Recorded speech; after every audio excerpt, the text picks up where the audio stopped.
arc of sun across stone, where women moved through their lives like threads in an ancient tapestry, weaving stories we've almost forgotten how to hear. We follow the footsteps of a medieval woman, her bare feet on cold stone floors at dawn, her hands working wool by candlelight, her breath visible in the morning air as she tends to fires that have burned unbroken for centuries. We walk with her through days that unfolded like prayers, predictable and sacred, where every season brought its own quiet ceremonies, its own small miracles and gentle sorrows. In this world, a woman's life was both smaller and larger than we can imagine. Smaller because her world might span no more than the distance between her village and the nearest market town. Yet larger, because within those boundaries she held the threads of entire communities in her weathered hands. She was keeper of seeds and stories, of remedies and rituals, of the endless, patient work that kept the world turning, one stitch at a time.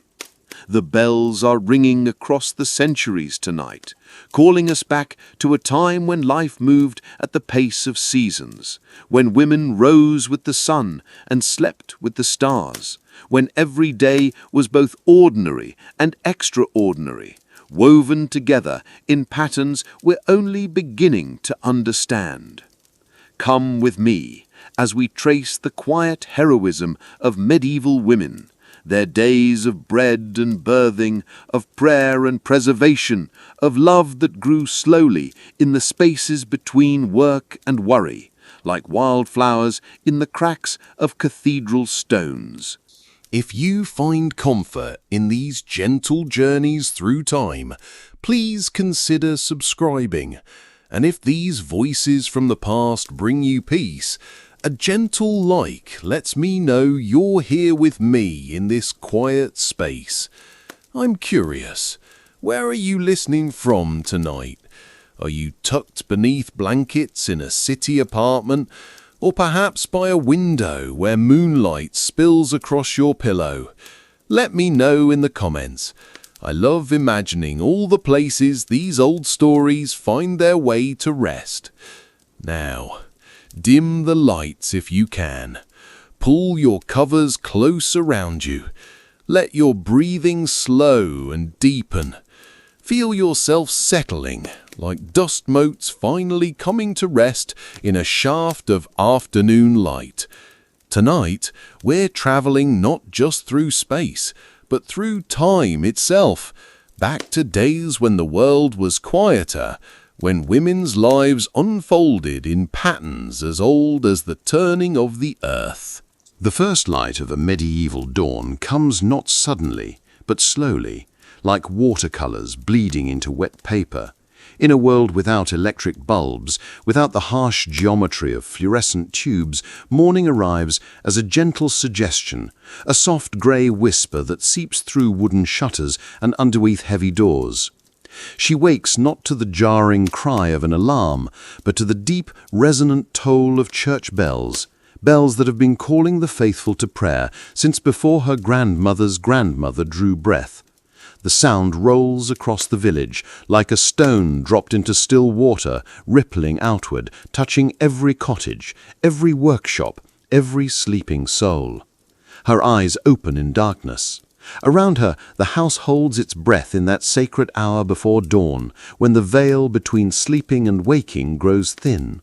The air is cold, so cold that her breath mists in the darkness, and she pulls her rough woolen blanket closer to her chin. But duty calls, as it has called to women for centuries, and she cannot linger in the warmth of her straw mattress. Her feet find the cold floor, stone perhaps, or packed earth worn smooth by generations of women who have walked this same path from bed to hearth. The chill shoots up through her legs, but she is used to this. Cold is not an enemy in her world. It is simply another element to be managed, like rain or wind or the endless cycle of seasons. In the darkness, her hands know their way. She has walked this path 10,000 times, from the sleeping alcove to the central hearth where embers from last night's fire glow like tiny stars in the ashes.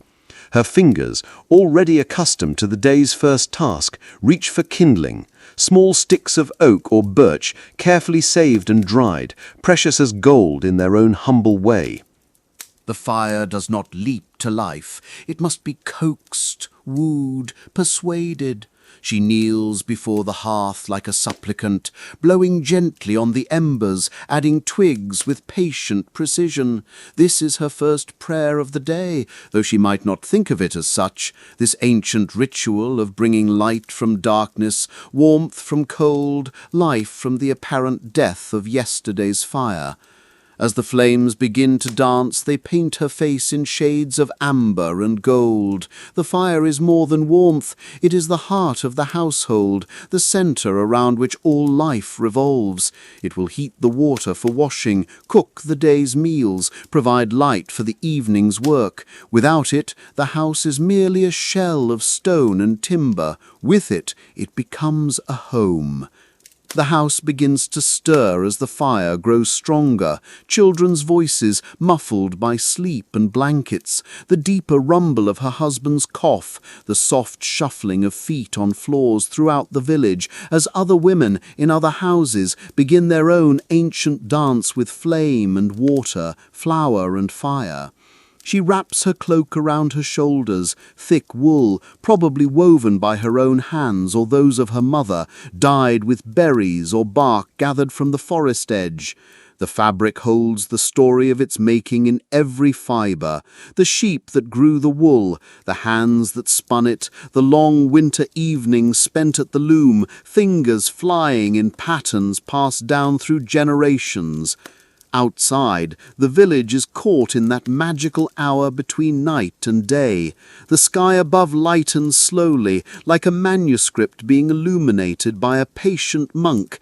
Stars fade one by one, giving way to the first birds, sparrows and wrens whose songs have welcomed the dawn since long before humans learned to build houses or speak words. Her first journey of the day is to the well, or perhaps to the river if her village is blessed with running water. The path is worn smooth by countless feet, and even in the pre-dawn darkness she knows every stone, every rut, every place where the earth dips or rises. Other women emerge from their doors like shadows, buckets in hand, all drawn by the same ancient necessity. The water is cold enough to make her gasp, so cold it seems to burn her hands as she draws it up from the depths. But this too is part of the ritual, part of the daily baptism that begins each day. Water for drinking, for cooking, for the endless washing that keeps a household running. Water that connects her to every other woman who has ever lived, for we all in every age must begin our days with water. As she carries the heavy bucket back toward home, the sky continues its slow transformation. Grey gives way to rose, rose to gold, gold to the clear blue that promises a fair day. The village comes alive around her, smoke beginning to rise from other chimneys, the sound of doors opening and closing, children's voices growing louder as sleep releases its hold. Back in her kitchen, if she is fortunate enough to have a separate space for cooking, or perhaps just the main room of her cottage, where all life takes place, she begins the day's first meal. Bread, if there is any left from yesterday's baking. Ale or watered wine, for water alone is often unsafe to drink. Perhaps eggs, if the hens have been generous, or a bit of cheese, carefully aged and preserved. But even as she works, her mind is already moving ahead to the day's larger tasks. The seasons dictate much of what she will do. In spring there is planting to help with, gardens to tend, new life to welcome. In summer, the endless work of preservation, herbs to gather and dry, vegetables to pickle, fruit to preserve against the long winter months. In autumn, the harvest calls everyone to the fields, and her hands will be needed for gleaning, for threshing, for the communal work that ensures the village survives another year.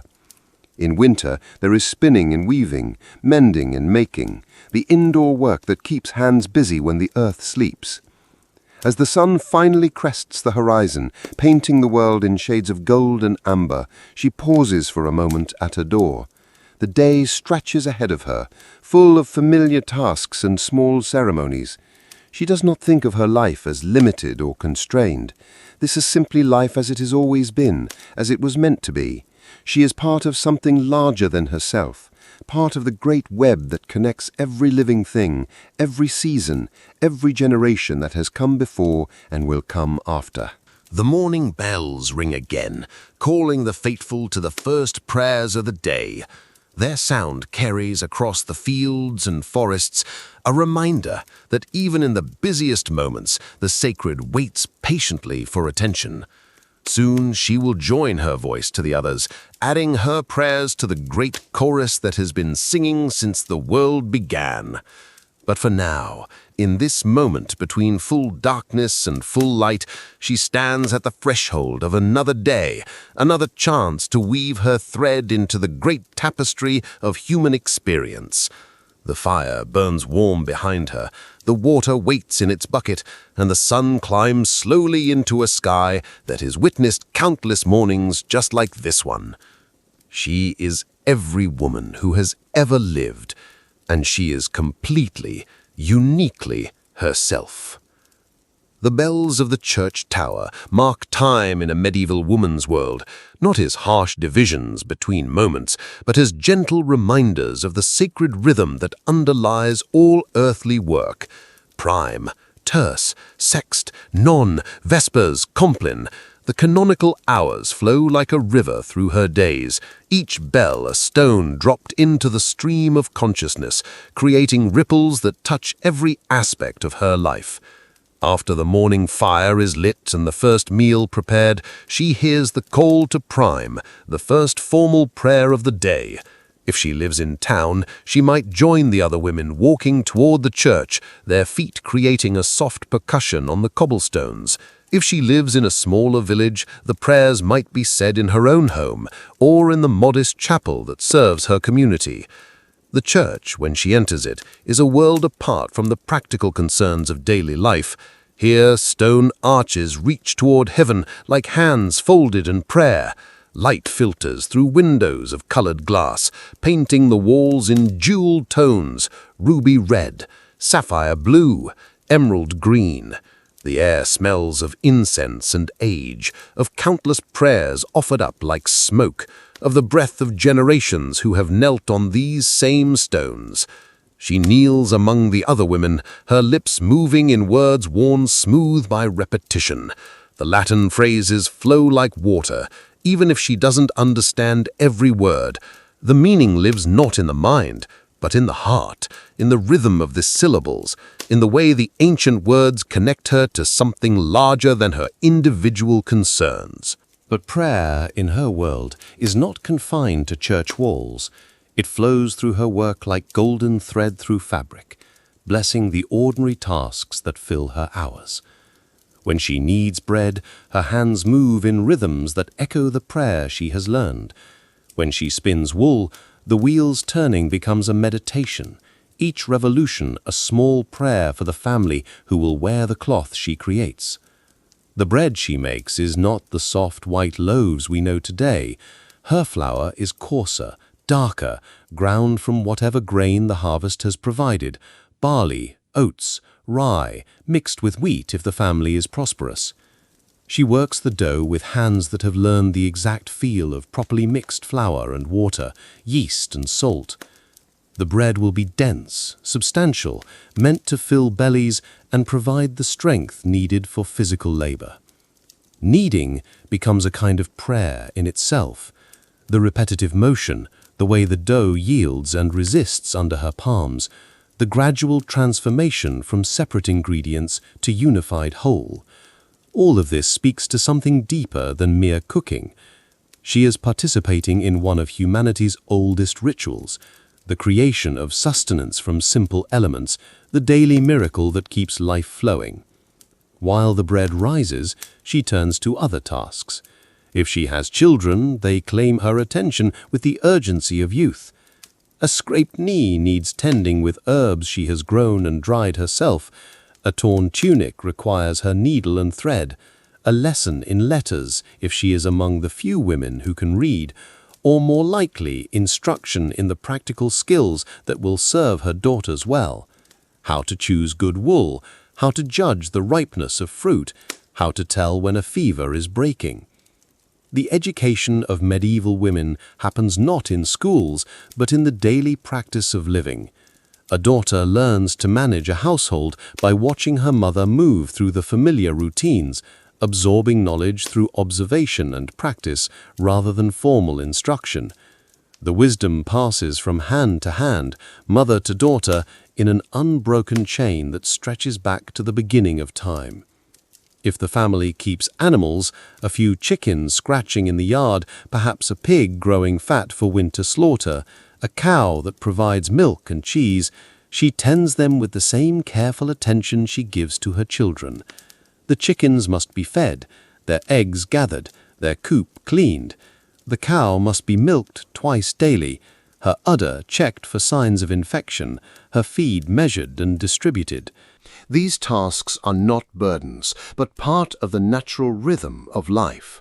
The animals depend on her care, and in return they provide the proteins and fats that keep her family healthy.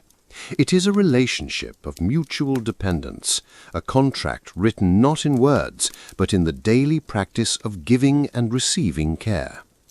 As the sun climbs higher, she hears the bells for terce, the third hour. Time for a moment of prayer, a brief pause in the work to remember the sacred dimension of even the most mundane tasks. She might stop her spinning to cross herself, or pause in her weeding to look up at the sky and offer thanks for the growing season.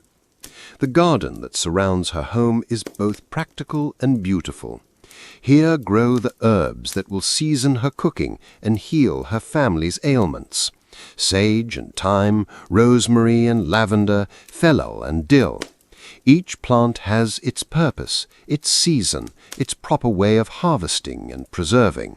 She knows them all as intimately as she knows her own children, understanding their needs and their gifts. In one corner of the garden she grows vegetables, onions and leeks, cabbages and turnips, beans and peas. These will feed her family through the winter months, preserved in ways that her grandmother taught her, and her grandmother's grandmother before that. Some will be dried, some pickled in brine, some stored in root cellars where the earth's coolness keeps them fresh. The preservation of food is not just practical, but sacred work. It is the way she defies time itself, capturing summer's abundance and holding it safe against winter's scarcity. When she hangs herbs to dry in her kitchen, she is creating a small miracle, transforming living plants into concentrated essences that will bring healing and flavor to dark winter days. As midday approaches, she hears the bells for sext, the 6th hour. The sun is high now, and the work grows more urgent.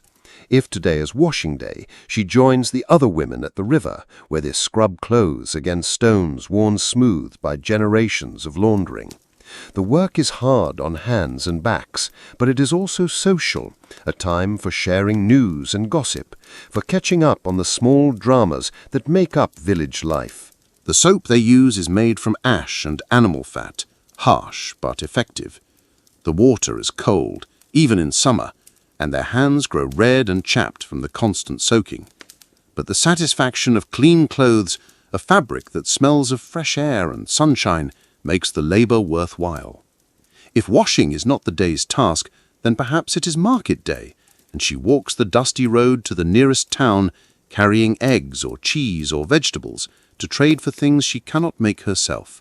Salt, perhaps, or iron nails, or a length of fine cloth for a special occasion.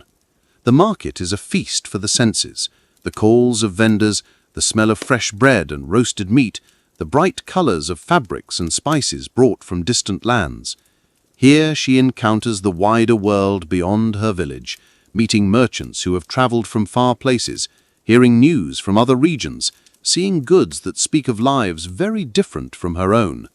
A bolt of silk from the east, spices from lands she can barely imagine, books written in languages she cannot read, all reminders that her small world is part of a much larger tapestry. The bargaining is a ritual as old as trade itself. She knows the value of what she brings to sell, and she knows the fair price for what she hopes to buy. The negotiation is part performance, part genuine business, conducted with the courtesy due to someone she will encounter again and again over the years. As the afternoon wears on, she returns home with her purchases, her mind already turning to the evening meal. The bread she baked this morning fills the house with its warm, yeasty scent. There might be a soup or stew cooking slowly over the fire, flavored with herbs from her garden, thickened with grains or vegetables, according to what the season provides. When the bells ring for none, the 9th hour, she pauses again in prayer. The afternoon light slants through her windows, golden and warm, painting everything it touches with beauty. Even the most humble objects, a wooden spoon, a clay pot, a basket woven from willow branches, seem to glow with inner light. This is the hour when she might sit for a moment with her spinning or her mending, when the urgent tasks of the day are done and there is time for the quieter work that keeps a household running. Her needle moves in small, precise stitches, repairing tears in fabric, reinforcing seams that have given way under strain. Each stitch is a small victory against the entropy that would reduce all things to rags and tatters. Or perhaps she spins, the wheel turning under her practiced hands, transforming raw wool into thread that will become cloth, cloth that will become clothing, clothing that will keep her family warm and covered. The spinning wheel's gentle hum becomes a kind of music, a lullaby that soothes the spirit while the hands work. The afternoon fades slowly into evening, each moment flowing into the next like water in a stream. Soon the bells will ring for vespers, and she will join her voice to the evening prayers, offering thanks for the day's blessings and asking protection for the night to come. In this rhythm of prayer and work, of sacred time and earthly tasks, she finds a peace that our hurried age has largely forgotten. Her life may be circumscribed by the boundaries of village and season, but within those boundaries she moves with the confidence of someone who knows her place in the great scheme of things. She is part of the eternal dance between human need and divine providence, between the work of hands and the work of hearts, between the daily bread that feeds the body and the daily prayer that feeds the soul. In the medieval world, no woman lives as an island. Her life is woven into the fabric of communities so tightly that individual threads cannot be separated without damaging the whole cloth. From the moment she wakes to the moment she closes her eyes in sleep, she is part of a complex web of relationships that define not just how she spends her time, but who she understands herself to be. The other women of her village are more than neighbors. They are her sisters in the great work of living. Together they form a network of mutual support that spans generations, linking grandmothers to mothers to daughters in chains of shared knowledge and common purpose. When one woman falls ill, the others appear at her door with soup and remedies, with willing hands to tend her children and manage her household. When a woman gives birth, the community of women surrounds her with their ancient wisdom, their gentle hands, their whispered prayers for safe delivery. This sisterhood is not always gentle. Women who live in close quarters, who depend on each other for survival, who compete for limited resources and social position, inevitably find themselves in conflict as often as in harmony. The woman who claims to have the best recipe for healing salve, the one whose children are better behaved, whose husband is more prosperous, whose garden produces the finest vegetables. These small rivalries add spice to daily life, creating dramas that unfold over months and years. But even conflict serves a purpose in the tight-knit world of the medieval village. Disputes force people to define their boundaries, to articulate their values, to negotiate the delicate balance between individual need and community welfare. The woman who refuses to share her grain during a hard winter, the one who spreads gossip about her neighbor's faithfulness, the one who claims more than her fair share of common land. These conflicts teach lessons about the price of selfishness and the rewards of cooperation. The rhythms of community life are marked by celebrations and sorrows that belong to everyone. When a couple marries, the entire village participates in the festivities. The women gather to help the bride prepare, braiding flowers into her hair, adjusting her best dress, sharing the ancient wisdom that every wife needs to know. The feast that follows the ceremony is a community effort, with every household contributing something: a loaf of bread, a wheel of cheese, a jug of ale, a song or story to add to the celebration. In the medieval world, no woman lives as an island. Her life is woven into the fabric of communities so tightly that individual threads cannot be separated without damaging the whole cloth. From the moment she wakes to the moment she closes her eyes in sleep, she is part of a complex web of relationships that define not just how she spends her time, but who she understands herself to be. The other women of her village are more than neighbors. They are her sisters in the great work of living. Together they form a network of mutual support that spans generations, linking grandmothers to mothers to daughters in chains of shared knowledge and common purpose. When one woman falls ill, the others appear at her door with soup and remedies, with willing hands to tend her children and manage her household. When a woman gives birth, the community of women surrounds her with their ancient wisdom, their gentle hands, their whispered prayers for safe delivery. This sisterhood is not always gentle. Women who live in close quarters, who depend on each other for survival, who compete for limited resources and social position, inevitably find themselves in conflict as often as in harmony. The woman who claims to have the best recipe for healing salve, the one whose children are better behaved, whose husband is more prosperous, whose garden produces the finest vegetables. These small rivalries add spice to daily life, creating dramas that unfold over months and years. But even conflict serves a purpose in the tight-knit world of the medieval village. Disputes force people to define their boundaries, to articulate their values, to negotiate the delicate balance between individual need and community welfare. The woman who refuses to share her grain during a hard winter, the one who spreads gossip about her neighbor's faithfulness, the one who claims more than her fair share of common land. These conflicts teach lessons about the price of selfishness and the rewards of cooperation. The rhythms of community life are marked by celebrations and sorrows that belong to everyone. When a couple marries, the entire village participates in the festivities. The women gather to help the bride prepare, braiding flowers into her hair, adjusting her best dress, sharing the ancient wisdom that every wife needs to know. The feast that follows the ceremony is a community effort, with every household contributing something: a loaf of bread, a wheel of cheese, a jug of ale, a song or story to add to the celebration. Marriage negotiations involve not just the couple, but their families and, to some extent, the entire community. Everyone has an opinion about suitable matches, about the wisdom of particular alliances, about the likely success of proposed unions.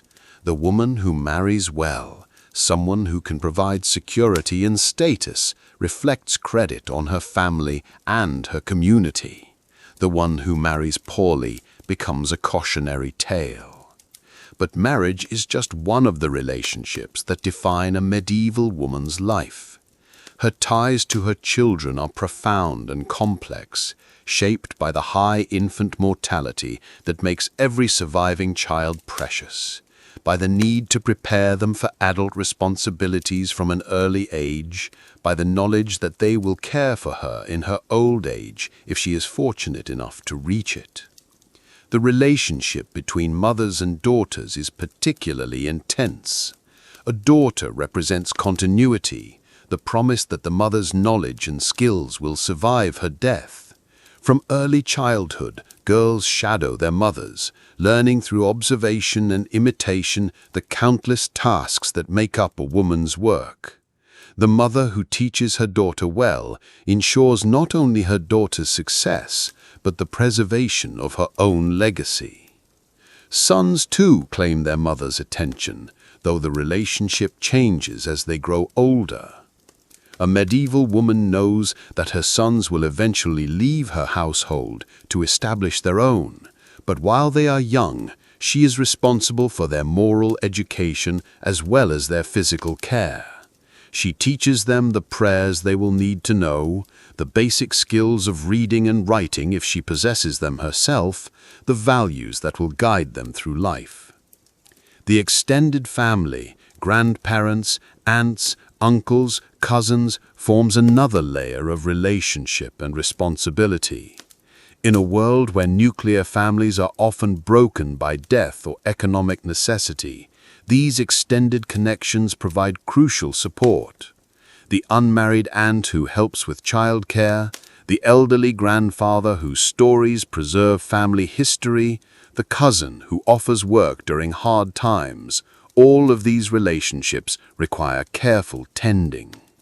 The church, too, creates relationships that transcend blood and marriage. The woman who serves as godmother to her neighbor's child takes on responsibilities that last a lifetime. The members of religious guilds or confraternities support each other through spiritual and material crises. Even the relationship with the local priest, while formerly hierarchical, often develops into something more personal and supportive. Trade relationships also bind the community together. The woman who weaves particularly fine cloth, who makes the best cheese, who knows the most about healing herbs, finds herself at the center of networks of exchange that go far beyond simple commerce. These relationships involve trust, reputation, and mutual obligation that can last for generations. In this intricate web of relationships, a medieval woman learns to navigate complex social currents with skill and grace. She must balance her own family's needs against the demands of the community, her personal desires against the expectations of her role, her individual identity against the collective good. It is a delicate dance that requires intelligence, empathy, and considerable social skill. The woman who masters these relationships finds herself with a kind of power that may not be formally recognized, but is nonetheless real. She becomes someone others turn to for advice, for mediation in disputes, for help in times of crisis. Her opinions carry weight in community decisions. Her approval or disapproval can make or break reputations. Her support can determine the success or failure of important ventures. This is the hidden power of medieval women, not the power of formal authority, but the power of influence, of networks, of the thousand small ways that strong women shape their communities. It is power exercised through relationship rather than dominion, through service rather than command, through the patient building of trust and respect over years and decades. In the gentle evening light, as the day's work winds down and families gather for their evening meal, the fruits of these relationships become visible. Children who have been taught well by multiple mothers, communities that function smoothly because everyone knows their role, villages that weather crises because the bonds between neighbors are strong enough to bear the strain.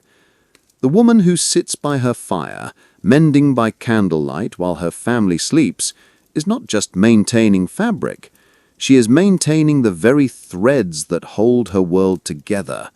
In every stitch, she reinforces the connections that make life not just possible, but meaningful. In the medieval world, motherhood arrives not as a single moment, but as a season that unfolds slowly, marked by ancient rituals and surrounded by the collective wisdom of generations.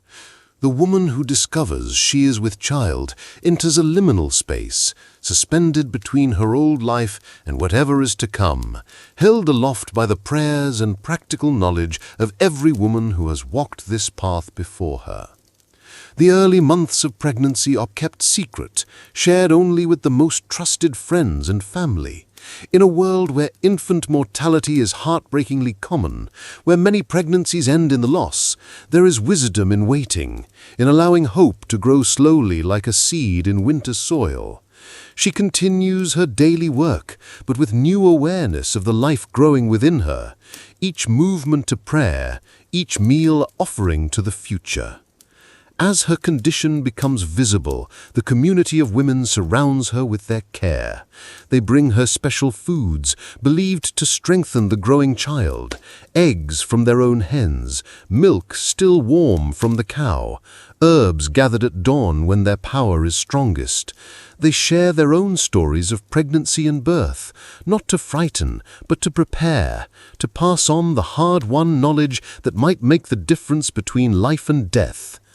The older women examine her with experienced eyes, predicting the sex of the child by the way she carries, the color of her skin, the foods she craves. These predictions are part science, part tradition, part hopeful magic, ways of exerting some small control over the mysterious process of creation. Whether the predictions prove true matters less than the comfort they provide, the sense that this pregnancy is part of an ancient pattern, that other women have navigated these same uncertainties and emerged safely on the other side. As her time approaches, she begins the ritual preparations that have surrounded birth since time immemorial. The birthing chamber is prepared with special care, clean linens boiled in water blessed by the priest, herbs burned to purify the air, candles lit to drive away the darkness that might harbor evil spirits. Every object in the room has been chosen for its power to protect and bless. Holy relics, special stones, pieces of cloth that have touched the garments of saints. When labor begins, the house transforms into a sacred space. The men withdraw, understanding that this is women's work, women's mystery. The midwife arrives with her bag of herbs and instruments, her hands worn smooth by years of guiding babies into the world. She moves with quiet authority, directing the other women, reading the signs and symptoms that tell her how the birth is progressing. The laboring woman finds herself at the center of a circle of female power and wisdom.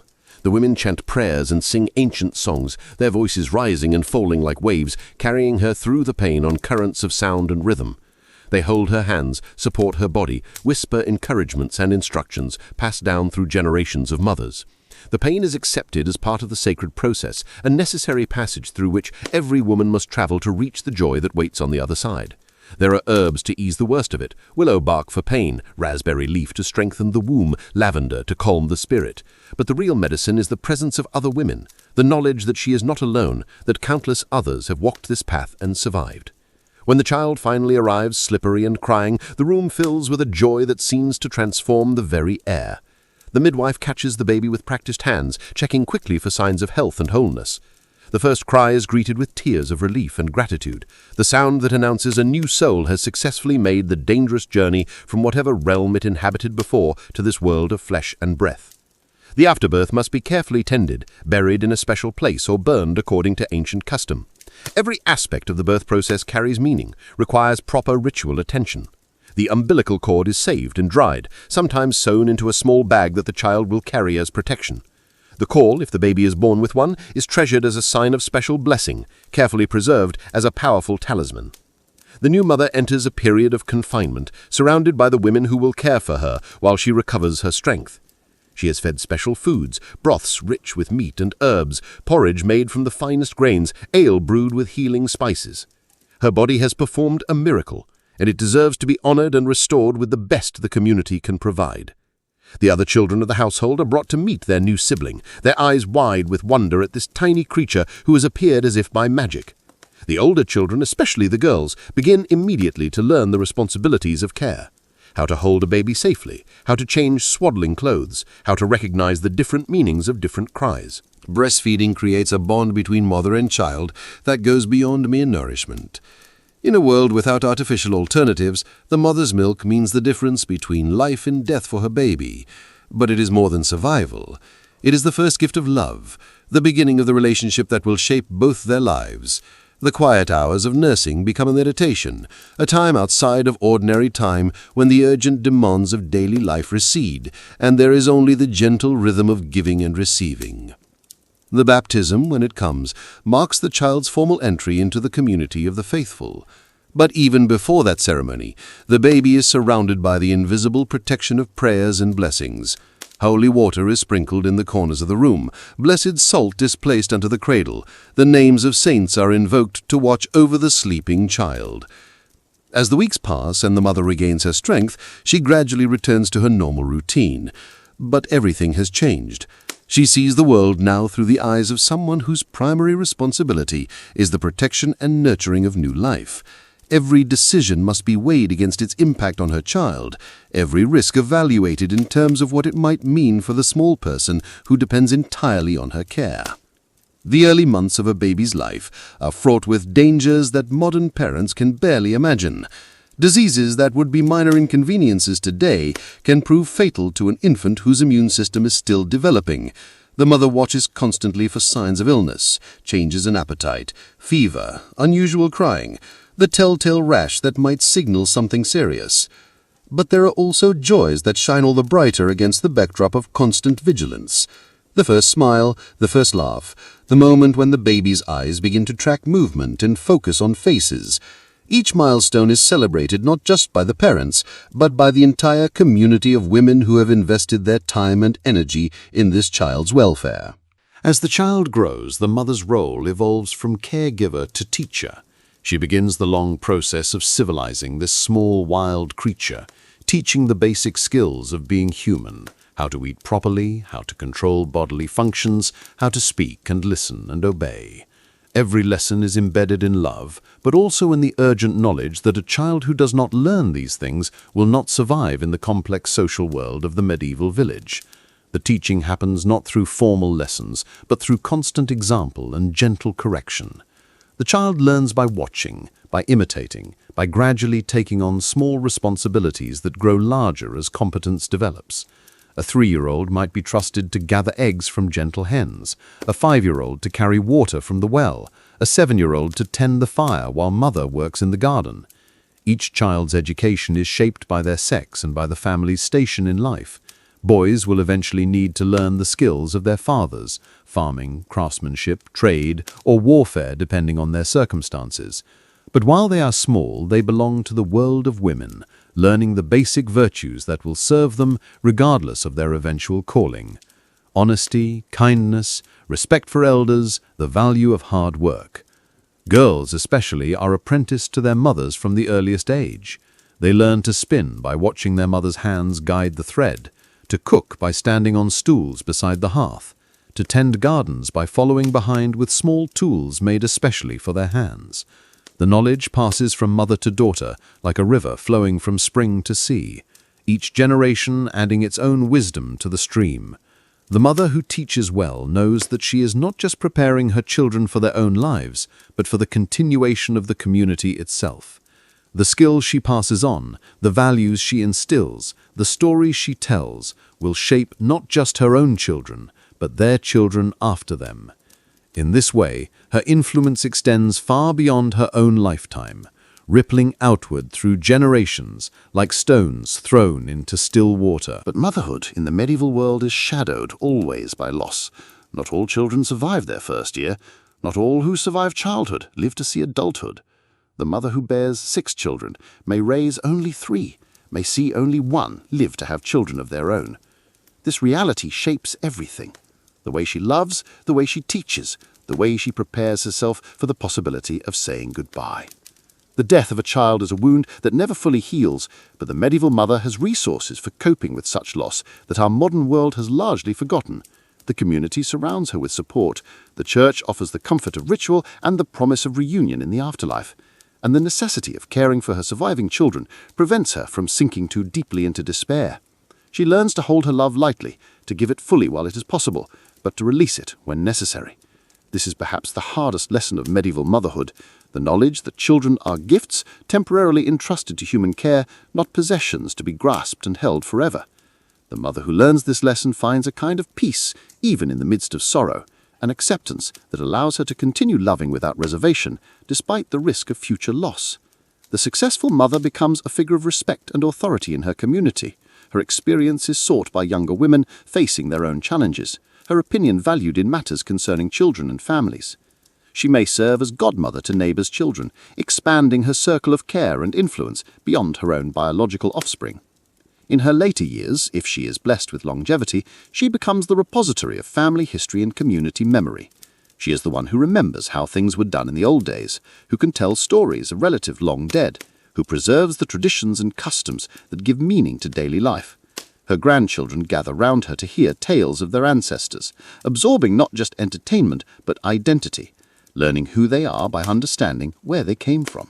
The cycle comes full circle as she watches her own daughters become mothers, as she offers them the same support and wisdom that she once received from her own mother and the mothers of her community. Her hands, now weathered by decades of work, guide new hands in the ancient arts of caring and nurturing. Her voice, perhaps softer now but no less sure, whispers the same prayers and lullabies that once soothed her own babies to sleep. In the gentle evening light, as she rocks a grandchild to sleep, or mends a tiny garment for the newest member of the family, she embodies the eternal cycle of care that has sustained human communities since the beginning of time. She is the living bridge between past and future, the keeper of knowledge and tradition, the one whose love creates the foundation on which all other relationships rest. The lullaby she hums is one her own mother sang, and her mother's mother before that, stretching back through generations of women who have cradled babies and whispered promises of protection and love. The melody carries with it all the accumulated wisdom of motherhood, all the joys and sorrows, all the hopes and fears that have shaped women's lives across the centuries. Tomorrow there will be new challenges, new children to teach, new sorrows to comfort, new joys to celebrate. But tonight, in the circle of firelight, holding the future in her arms, she is exactly where she was always meant to be, at the heart of the great mystery of life renewing itself, generation after generation, world without end. In a world without hospitals or pharmacies, without refrigeration or canned goods, the medieval woman's knowledge of healing and preservation stands between her family and disaster. Her hands hold secrets passed down through generations of mothers and grandmothers, skills that mean the difference between health and sickness, abundance and want, life and death. The garden behind her house is more than decoration. It is a living pharmacy, a treasure house of remedies for every ailment that might befall her family. Here grow the herbs that will ease pain, reduce fever, calm anxiety, and speed healing. She knows each plant as intimately as she knows her own children, understanding their seasons, their needs, their gifts. Chamomile for soothing upset stomachs and restless sleep. Lavender for headaches and nervous tension. Willow bark for pain relief, long before anyone understood the chemistry that makes it effective. Echinacea to boost the body's natural defenses against illness. Calendula for wounds that are slow to heal. Each plant has its proper time for harvesting, its correct method of preparation, its appropriate dosage and application. The preparation of medicines is itself a ritual, surrounded by traditions that ensure both efficacy and safety. Herbs are gathered at specific times of day when their active compounds are strongest. Some at dawn when the dew still clings to their leaves, others at midday when the sun has warmed them to their full potency. Still others under light of the full moon when ancient wisdom says their healing power is at its peak. The drying and storage of herbs requires patience and precision. Bundles hang from the rafters of her kitchen, filling the air with complex fragrances that speak of forest and field, of the wild places where healing grows. Some herbs are crumbled into powder, others steeped in oil or wine to extract their essences, still others combined in complex mixtures whose recipes are guarded family secrets. When illness strikes, she becomes physician, nurse, and comforter, all in one. She reads the body's signs with eyes trained by experience, the flush of fever, the pallor of blood loss, the subtle changes in breathing that signal improvement or decline. Her hands know exactly how hot a fevered brow should feel, how much pressure to apply when massaging aching joints, how to position a patient for maximum comfort and healing. The medicine she prepares are more than mere chemistry. They are infused with care, with intention, with the healing power of love itself.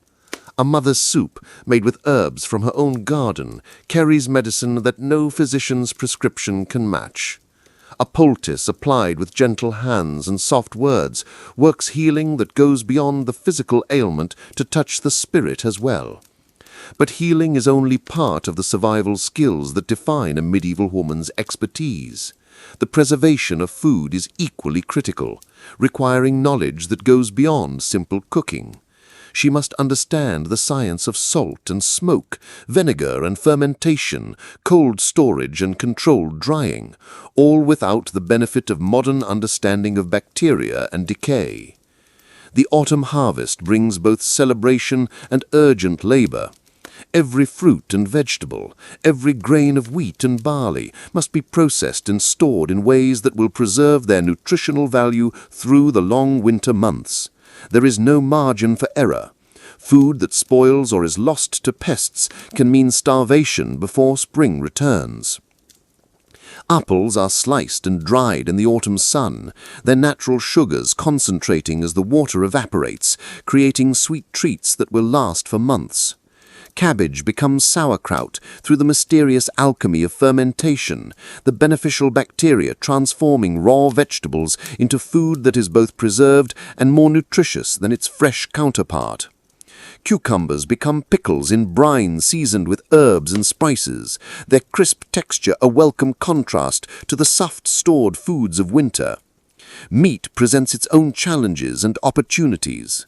The pig slaughtered in late autumn must be completely utilized. Nothing can be wasted. The hams are cured with salt and smoke, hanging in the cool air until they develop the hard exterior that protects the meat within.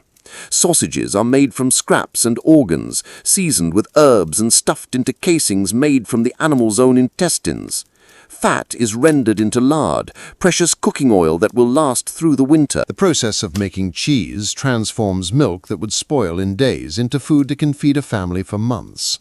She knows the exact temperature at which to add the rennet, the precise moment when the curds have formed properly, the techniques for pressing and aging that will produce the flavors and textures a family prefers. Each wheel of cheese represents hours of careful work, weeks of patient aging, and the accumulated wisdom of countless generations of women who have perfected this ancient art. Brewing ale is another essential skill, for in a world where water is often unsafe to drink, fermented beverages provide both hydration and nutrition. The barley must be malted at exactly the right temperature, the wort boiled with hops for the proper amount of time, the yeast added when conditions are perfect for fermentation. A batch of ale gone wrong can mean weeks without safe drinking water, a disaster that could threaten the family's health. But these skills go beyond mere technique. They represent a deep understanding of natural processes, an intuitive grasp of chemistry and biology that comes from years of careful observation and experimentation. The woman who can nurse a fever through its crisis, who can turn a bushel of apples into food that will last all winter, who can brew ale that stays fresh and strong for months, possesses knowledge that makes her invaluable to her community. This knowledge is not written in books, but stored in memory, passed from mother to daughter through demonstration and practice. A girl learns to make cheese by watching her mother's hands, by helping with small tasks, by gradually taking on more responsibility as her skills develop. The recipes are memorized through repetition, the techniques refined through years of practice. The successful preservation of food requires not just skill but resources: salt for curing, containers for storage, cool spaces for aging, wood for smoking. The woman who manages these resources well can feed her family through the hardest winter, can even have surplus to trade or share with neighbors in need. The one who fails may watch her children grow thin and weak before spring arrives. In times of crisis, when illness strikes, when harvests fail, when war or disaster threatens the community, these skills become literally matters of life and death.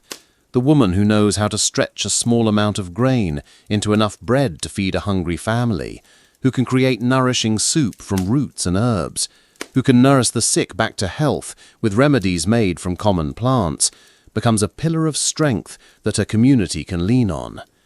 Her knowledge extends beyond her own family to encompass the needs of the entire village. She is the one called upon when a neighbor's child falls ill, when a difficult birth requires skilled hands, when an old person needs gentle care in their final days. Her reputation for healing spreads through word of mouth, bringing people from neighboring villages to seek her help. The payment for such services is rarely monetary. Instead, she receives goods and services, respect and gratitude, the knowledge that her skills are valued and needed. A woman known for her healing abilities enjoys a status that transcends social class, for illness and injury strike rich and poor alike, and effective treatment is precious beyond gold. In the quiet hours of evening, when the day's urgent tasks are done, she sits by the fire preparing her medicines and planning her preserves. Her hands work automatically, guided by years of practice, while her mind ranges over the complex web of knowledge that makes survival possible. She thinks of the herbs that will need harvesting tomorrow, the cheese that should be ready for turning, the patient who will need a fresh poultice for their wound. Around her the house smells of the work she has done, the sharp scent of vinegar, the earthy aroma of drying herbs, the rich smell of soup simmering slowly on the hearth. These are the fragrances of security, of preparation, of the endless vigilance that keeps families fed and healthy through all the challenges that life presents. She is a scholar without formal education, a scientist without laboratory or instruments, a physician without degree or license. But in her hands rests the accumulated wisdom of centuries, the knowledge that has kept human communities alive and thriving since the beginning of time. She is the keeper of the arts of survival, the guardian of the skills that make civilization possible. Her legacy lives on in every jar of preserved fruit, every wheel of aged cheese, every bundle of healing herbs that hangs from her rafters. But more than that, it lives in the daughters she has taught, the neighbors she has helped, the community she has served with skill and dedication. In the great chain of human knowledge, she is both recipient and transmitter, both student and teacher, ensuring that the wisdom of the past flows forward into the future. In the medieval woman's world, the sacred is not separate from the everyday, but woven through it, like golden thread through common cloth. Every ordinary task carries the potential for prayer. Every moment holds the possibility of encounter with the divine.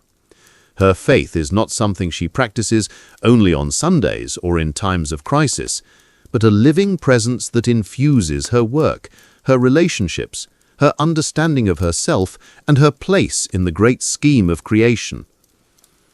The day begins with prayer, often before she fully wakes, her lips moving in the familiar words that have greeted countless dawns before this one. The sign of the cross, traced in the darkness, the ancient words of protection and blessing spoken over her sleeping family, the quiet moment of gratitude for another day granted by divine grace. These small rituals create a sacred space around the beginning of each day, a reminder that even the most ordinary morning is touched by miracle. As she works through her daily tasks, the boundaries between prayer and labor dissolve. Kneading bread becomes a meditation on the mystery of transformation, flour and water and yeast becoming sustenance through the alchemy of heat and time. The rhythm of her hands echoes the rhythm of ancient prayers, and she knows that she participates in something that connects her to every woman who has ever fed her family, stretching back to the first mothers who learned to coax fire from flint and grain from wild grasses. Her kitchen is itself a kind of chapel, where daily miracles unfold with quiet regularity. Water becomes soup, milk becomes cheese, grain becomes bread. Transformations that seem as mysterious and wonderful as any recorded in the lives of saints. She approaches these tasks with the reverence they deserve, understanding that the ability to nurture and sustain life is a gift that comes from sources beyond human understanding. Her legacy lives on in every jar of preserved fruit, every wheel of aged cheese, every bundle of healing herbs that hangs from her rafters. But more than that, it lives in the daughters she has taught, the neighbors she has helped, the community she has served with skill and dedication. In the great chain of human knowledge, she is both recipient and transmitter, both student and teacher, ensuring that the wisdom of the past flows forward into the future. In the medieval woman's world, the sacred is not separate from the everyday, but woven through it, like golden thread through common cloth. Every ordinary task carries the potential for prayer. Every moment holds the possibility of encounter with the divine. Her faith is not something she practices only on Sundays or in times of crisis, but a living presence that infuses her work, her relationships, her understanding of herself, and her place in the great scheme of creation. The day begins with prayer, often before she fully wakes, her lips moving in the familiar words that have greeted countless dawns before this one. The sign of the cross, traced in the darkness, the ancient words of protection and blessing spoken over her sleeping family, the quiet moment of gratitude for another day granted by divine grace. These small rituals create a sacred space around the beginning of each day, a reminder that even the most ordinary morning is touched by miracle. As she works through her daily tasks, the boundaries between prayer and labor dissolve.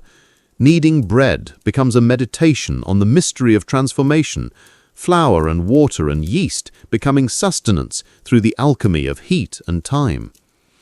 The rhythm of her hands echoes the rhythm of ancient prayers, and she knows that she participates in something that connects her to every woman who has ever fed her family, stretching back to the first mothers who learned to coax fire from flint and grain from wild grasses.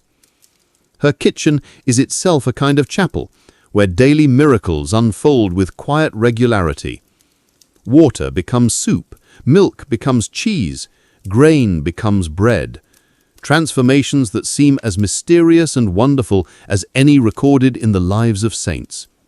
She approaches these tasks with the reverence they deserve, understanding that the ability to nurture and sustain life is a gift that comes from sources beyond human understanding.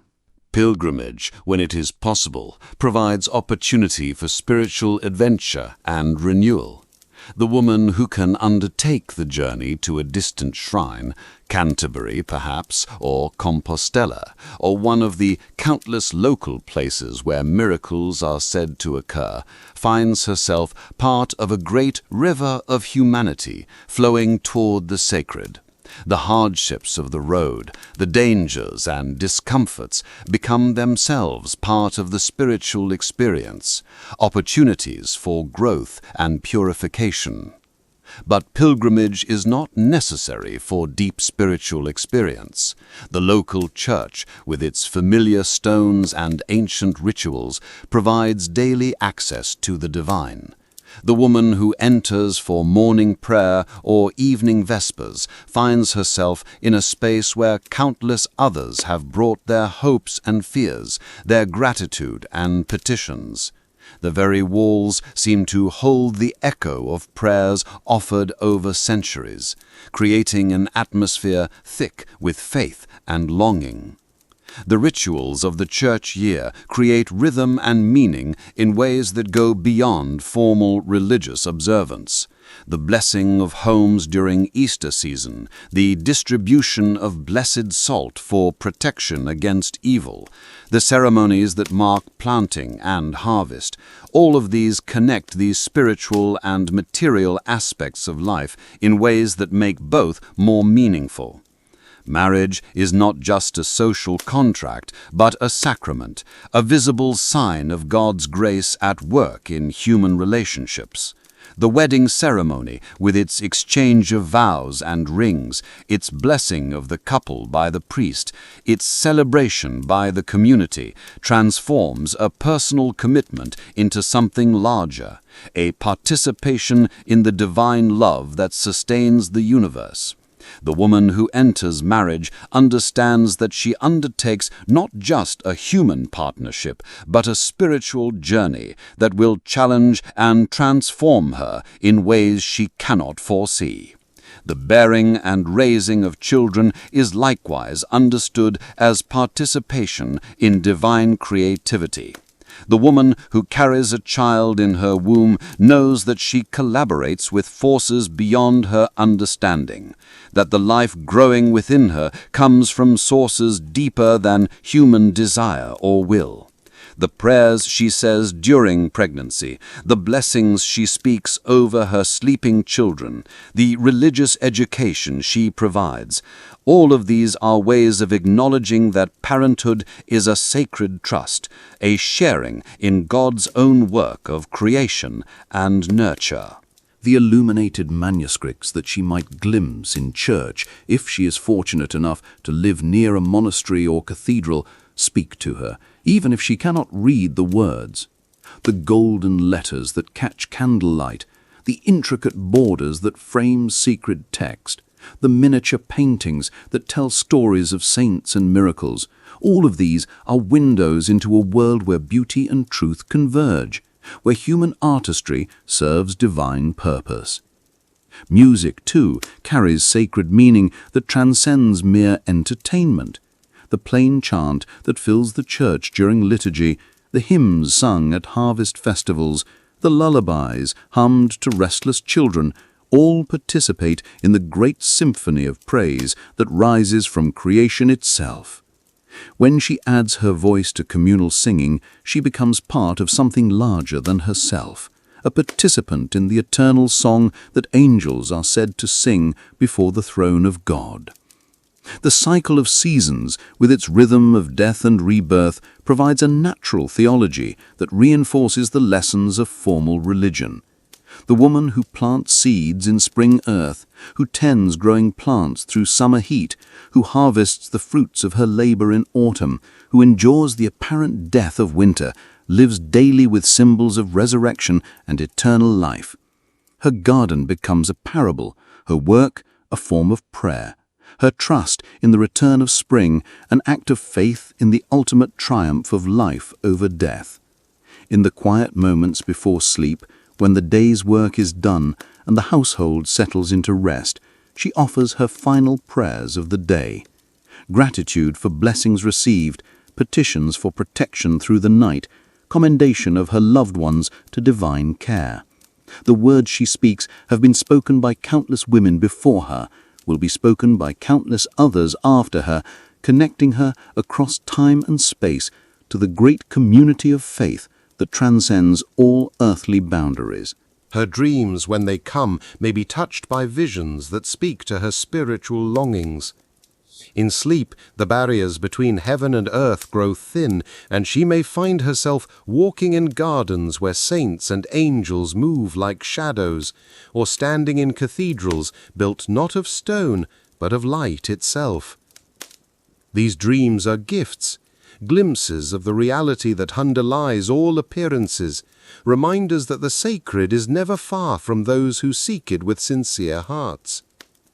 She is a mystic without knowing it, a theologian without formal training, a saint in the making who may never be recognized as such by official church authorities, but in her daily practice of faith made visible in love, in her patient endurance of hardship and suffering, in her quiet acts of service and sacrifice, she embodies the very essence of holiness. She is living proof that the sacred and the everyday are not opposites, but partners in the great dance of existence, each giving meaning and beauty to the other. And so the day ends as it began, with prayer whispered into darkness, with gratitude for the gift of another day survived, another circle completed in the endless spiral of seasons and years. The medieval woman banks her fire carefully, ensuring that tomorrow's light will kindle easily from tonight's embers. She checks once more on her sleeping children, pulls blankets closer around small shoulders, offers a final prayer for their protection through the night. The house settles around her like an old friend, creaking gently as the day's warmth gives way to evening's cool.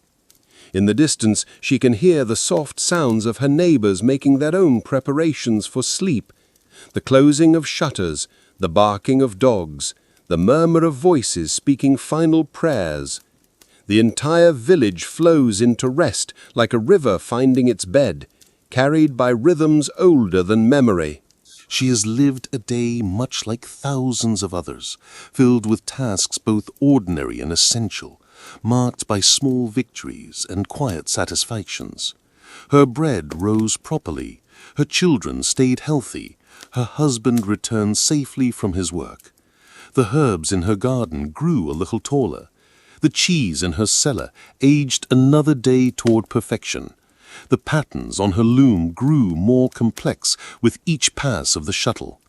These are not the achievements that historians record or poets celebrate, but they are the true substance of human life, the patient daily work of love that keeps the world turning.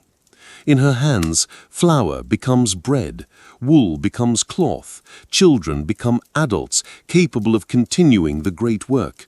She is a link in a chain that stretches back to the beginning of time and forward to its end, each link essential, each one irreplaceable.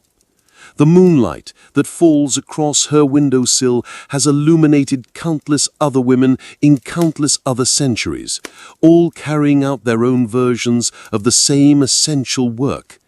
The stars that emerge as full darkness settles over the land have watched over the births and deaths, the joys and sorrows, the endless cycle of human seasons that gives meaning to existence itself. What remains of her life 8 centuries later? The stone foundations of houses that once echoed with her footsteps. The recipes that traveled from mother to daughter down through generations. The prayers that became part of the great river of human longing that flows toward the eternal. The love that shaped children who shaped other children in turn, rippling outward through time like light from a distant star. In the morning she will wake again to bells and candlelight, to the familiar rhythm of fire and water, bread and prayer. She will tend her garden and her children, spin her wool and weave her cloth, offer her gifts of healing and comfort to those who need them. Another day will unfold in its ancient pattern, ordinary and miraculous, common and sacred. But tonight, as sleep claims her at last, she dreams of fields where grain grows golden in eternal sunshine, of children playing in gardens where no winter ever comes, of a great tapestry where every thread is visible, every pattern clear, every color vibrant with meaning. She dreams of the completion toward which all earthly work tends, the harvest of which every season's crop is merely a foretaste. The fire burns low on the hearth, the candles gutter in their holders. The house grows quiet, except for the gentle sound of breathing. Another day in the life of a medieval woman comes to its end, taking its place in the great story that encompasses all human days, all human dreams, all the patient work of love that weaves the world together, one thread at a time. Sleep comes gently, carrying her into darkness that is not empty, but full of the presence that sustains all life, full of the love that calls all things into being, full of the peace that passes understanding and makes all earthly labor meaningful. In her sleep, she joins the great communion of women who have lived and loved and worked and dreamed across all the centuries, their voices joining in a lullaby that soothes the world to rest. Time flows on like a river toward the sea, carrying all things toward their fulfillment. The bells will ring again with morning, and the great work will continue. But for now, in the gentle darkness, there is only rest, only peace, only the quiet breathing of the world as it dreams of the dawn to come. And so we close the circle of this medieval day, this glimpse into a life lived 8 centuries ago, but connected to our own by threads of love and loss, work and wonder, faith and hope that time cannot break. May the peace of those ancient days settle over you now. May the rhythm of their simple prayers carry you into your own rest. The bells of medieval churches ring still in the depths of the night, calling us to remember that every day is both ordinary and sacred, every life both small and immeasurably precious. Sleep well and dream of fields where the grain grows golden in eternal sunshine.